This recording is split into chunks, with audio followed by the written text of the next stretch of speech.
Howdy everyone. It's darn near 100 degrees outside here in Indiana, so I figured it'd be a good day to stay inside and drink a PBR or 10 and make a few new YouTube videos I've been neglecting. First I'm going to make here is this banjo here. I've built this banjo probably, I'd say close to 2 months ago, and I've been aiming to put up a video of it, and I never have. This one turned out really nice. I'm real proud of how this one turned out. It's a fretless banjo. It's got the pot's a 12-inch pot, and it's actually made out of a bowl that I found at Goodwill. I found a set of 4 of these. There was this big 12-inch one in there, and three 6-inch ones, and they're really cool bowls. This one here was about twice the thickness here. And of course the bottom was intact when I got it. I took and sliced it in half, and I've got another rim left over to make another banjo, and I cut this sound hole out in the back here, kind of sort of reminiscent of the Appalachian, mountain style banjos, kind of a semi-internal resonator on it, but I don't know what kind of wood it is. It's kind of a soft wood. It's not real terribly hard, but it seems to be hard enough to do what I'm doing for it. It's got like a block rim type construction. Thought it was pretty cool. I seen it and just immediately thought banjo. But what I done, before I cut this hole out here, it was actually just a little bit over 12 inches. I bought this head, and I bought a 12-inch head for it, and it didn't quite fit. So I took and drilled a hole in the center of this, and I put a carriage bolt through there and chucked it up into a drill, a handheld drill that I mounted into my vise on my bench, and basically made a lathe that I'm lucky I didn't get myself killed on. But I rotate that around, and I used a file to turn this edge down here to where the head would fit over it. So it's kind of, the top of it is just a little bit smaller in diameter than the back of it.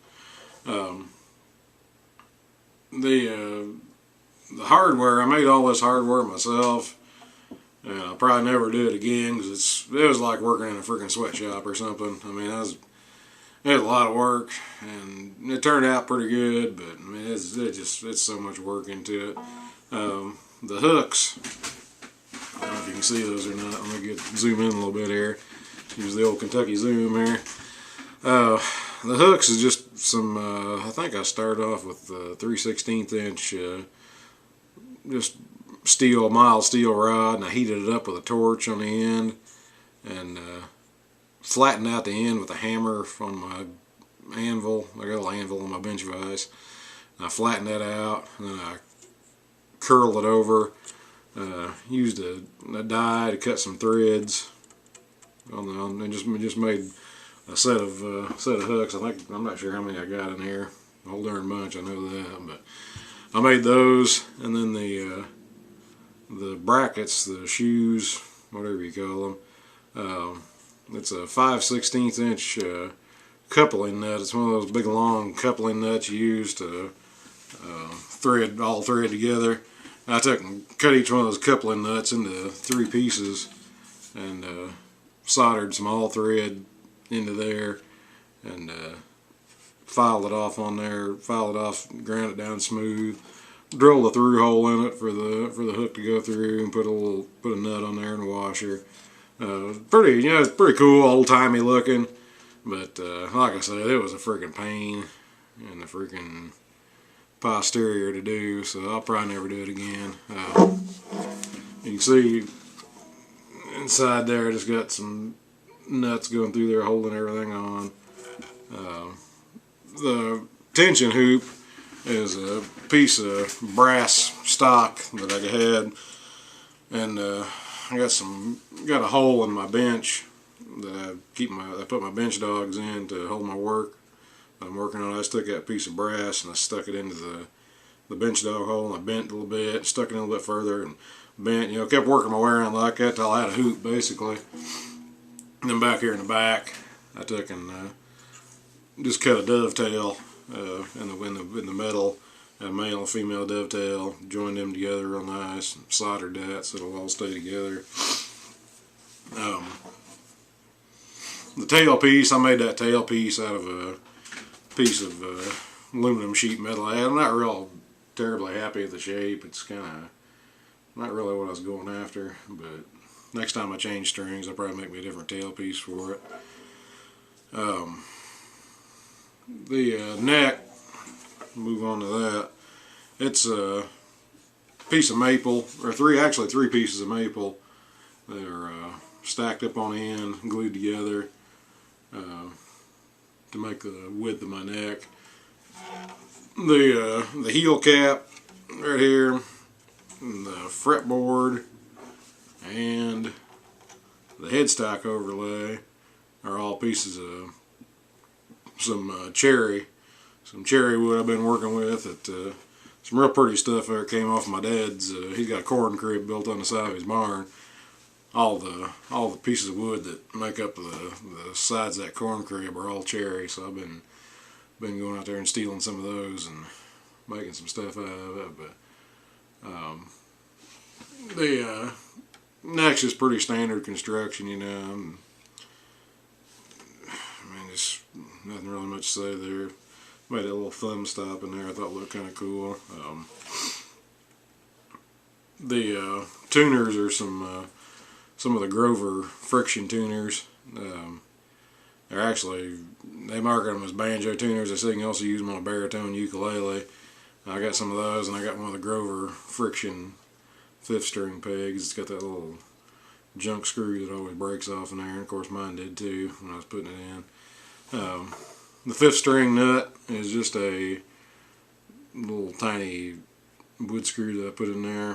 The top nut here is a piece of Corian countertop material, and the bridge is just some leftover cherry that I fashioned in the bridge. The head is it's one of those elite heads I got off Stuart McDonald. Cheapest place I could find a 12-inch head. The pot, the bowl, whatever you want to call it, and the neck are joined together with a dowel rod. The dowel rod is it goes through the pot. It's screwed in back here. I've got a threaded insert back here that also holds the tailpiece on. I've got a threaded insert in the end of this dowel rod that kind of pulls everything tight. I got 2 brass screws that hold this dowel rod to the body. Turned out real well. I played a lot. It's got that big 12-inch pot. I mean, it gives it a really deep sound. I'll give you a little sound sample here. I play a little bit of old Joe Clark here.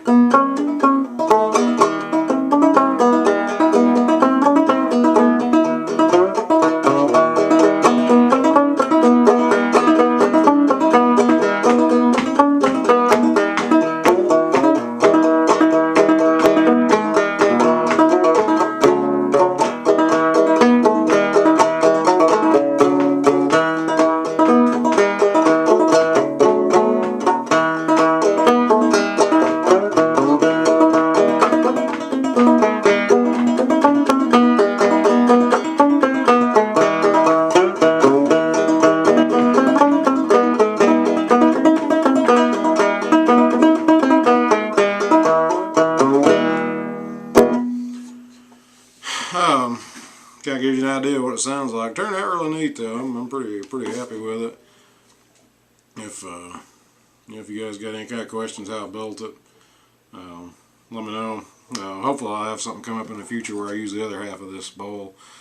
I'm planning on making me a fretted nylon string banjo out of the other half of this bowl. So that's way on the back burner though. I got so many projects right now it's not even funny. So stay tuned for more. I'm going to shoot another video today too, some stuff, so hopefully I have that up too. Thanks for watching and take care. Bye.